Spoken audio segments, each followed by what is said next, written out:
Ampun kesupen like, komen lan subscribe channel meniko. Ingkang sampun subscribe kula aturaken kuning panuwun sugeng midhangetaken.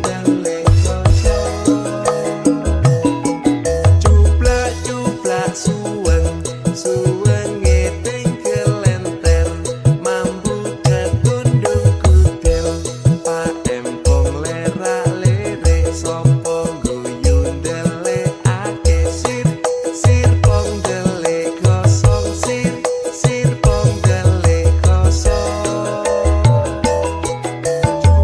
Cuplak suweng ngeting kelenter, mambu ketundung kudel, Pak Empong lerak lirik sopo guyu ndelikake sir pong delik kosong sir pong delik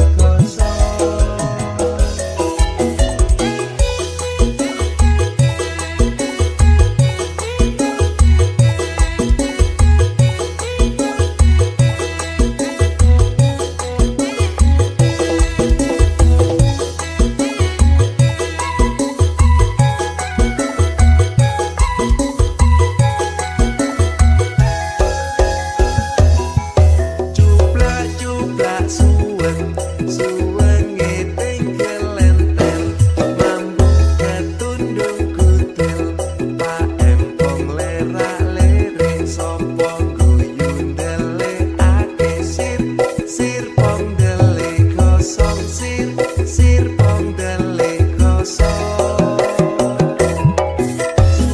Cuplak suweng ngeting kelenter, mambu ketundung kudel, Pak Empong lerak lirik sopo guyu ndelikake sir pong delik kosong sir pong delik kosong sir pong delik kosong sir pong delik kosong sir pong delik kosong sir pong delik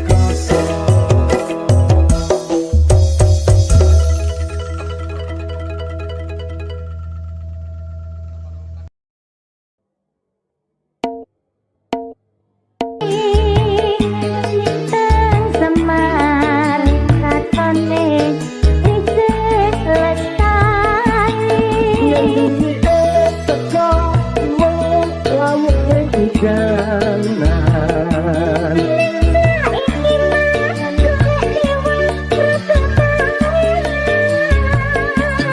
yang isih semar bawa tulan iki mah itu kena dan tak teko lambat lo kae ono teko diku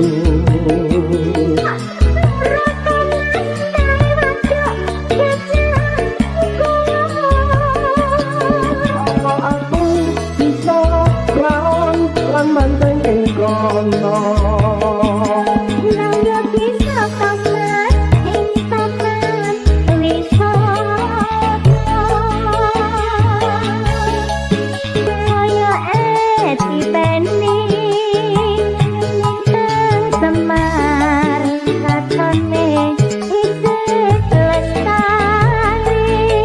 Yen isih teko wong lawe jalan.